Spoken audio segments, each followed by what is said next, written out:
At the glittering New York penthouse, crystal chandeliers caught the light as the billionaire family circled the long marble table.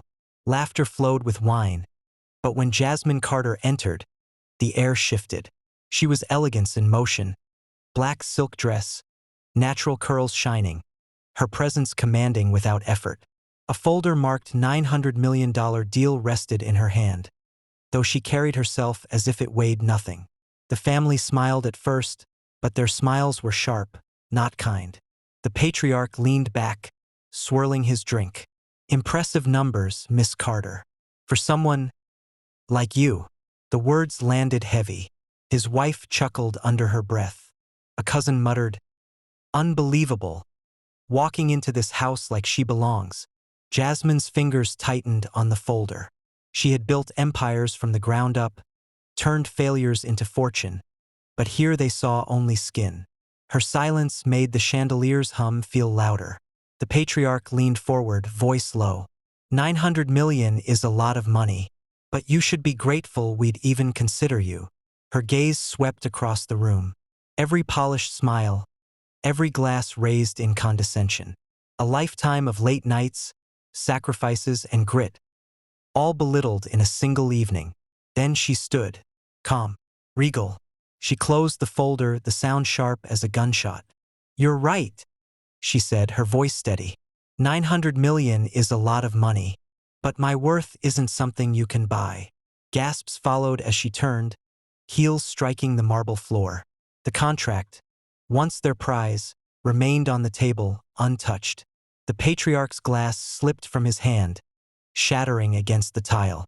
His family called after her, desperate now. But Jasmine Carter never looked back. That night, they learned the truth. Money could build walls, but respect could tear them down. And as she stepped into the city lights, her power had never burned brighter. The city's night air wrapped around Jasmine as she strode down the penthouse steps, the echoes of shattered glass still ringing in her ears. Her driver rushed to open the car door, but she waved him back, heels clicking against the wet pavement. She needed the sting of the cold, the reminder that she had chosen dignity over dollars. Behind her, voices rose from the balcony. The billionaire family, their empire built on arrogance, now scrambled in panic. Losing her deal meant losing far more than money. It meant losing the future. Inside her chest, anger wrestled with pride. 900 million could have changed her company's reach forever. Factories, jobs, futures for her people. But she knew it would have come at a cost no number could justify. Her soul. Her phone buzzed. Dozens of missed calls. Some from investors, some from rivals already sniffing at blood. She ignored them all. Instead, she dialed her mother. "Baby?" Her mother's voice was soft, weary, but proud. Jasmine's throat tightened. "I walked away." A pause.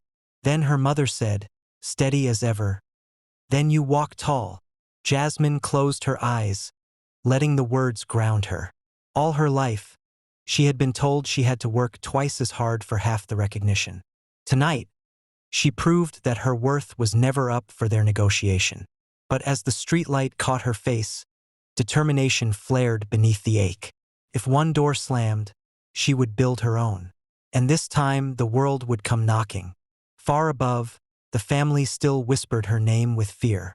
Because they realized too late, Jasmine Carter wasn't a woman they could insult. She was a storm they couldn't stop. By morning, the headlines screamed her name. CEO walks away from $900 million deal. Jasmine Carter chooses pride over power. Black entrepreneur shatters billionaire family's legacy dinner. Cameras swarmed her building. Microphones shoved at her as she entered her office. Her board looked torn between panic and awe. Some muttered about lost money. Others whispered about respect gained. But Jasmine only raised her chin. "We don't beg at tables that don't want us," she said simply. "We build our own." That afternoon, the phone calls began. Not of pity, but of partnership. Executives she'd battled for years now reached out with sincerity in their tone. Smaller companies, ones who had also been dismissed or belittled, offered collaboration. Even overseas investors expressed admiration, asking to fly in just to shake her hand. But it wasn't just business. Strangers, women, men, young entrepreneurs of color, filled her inbox with words of gratitude. You spoke for us. You gave me courage. Now I know we don't have to bend. And for the first time in years, Jasmine Carter smiled in her office window's reflection. Not because she had lost 900 million, but because she had gained something far greater, a movement. Meanwhile, the billionaire family scrambled. Their disrespect was no longer whispered. It was broadcast. Markets pulled back. Allies distanced themselves. The patriarch's face appeared on television, stern and sweating, denying what had been said. But the world wasn't buying it. The shift had begun. And in the middle of it all, Jasmine sat in her chair, silent but unshaken. She had turned an insult into fire, and that fire was spreading. Weeks later, the same city that once questioned her now spoke her name with reverence. Jasmine Carter didn't just recover. She rose higher. The companies that joined her became part of a new alliance, one rooted in fairness and innovation. Within a month, she secured 3 new deals worth more than the one she walked away from.